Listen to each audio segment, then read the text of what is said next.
हाथ ले लाए सीता, हाथ ले ला सोने के सिंघोरा ले ला हो। सीता बैठा हूँ राम जी के बगली तहवा ना करावहु।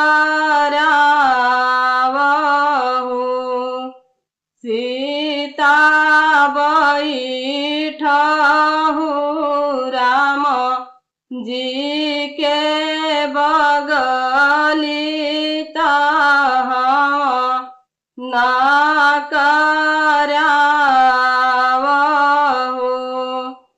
हाथ ले लाए गौरा, हाथ ले ला सोने के सिंघोरा ले ला हो। हे गौरा बैठा ना शिव जी के बगले तहवा ना करावहु। हे गौरा बैठा हूँ शिव जी के बगले तहवा ना करावहु।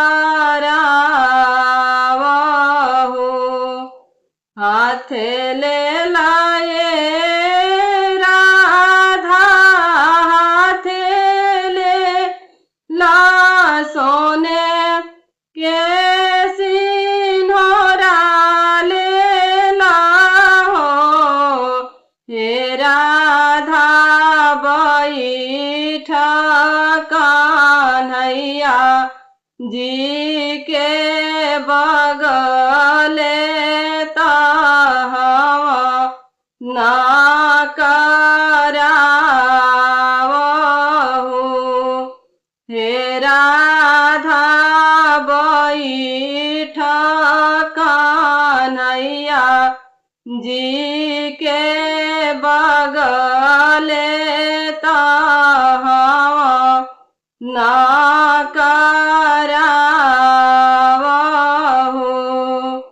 हाथ ले लाए लक्ष्मी जी, हाथ ले ला सोने के सिंघोरा ले ला हो। लक्ष्मी जी बैठा नारायण जी के बगले तहवा ना करावहु। हे लक्ष्मी जी बैठा नारायण जी के बगले तहवा ना करावहु। हाथ ले लाए रिद्धि सिद्धि, हाथ ले ला सोने के सिंघोरा ले ला हो। हे रिद्धि सिद्धि बैठा गणेश जी के बगले तहवा ना करावहु।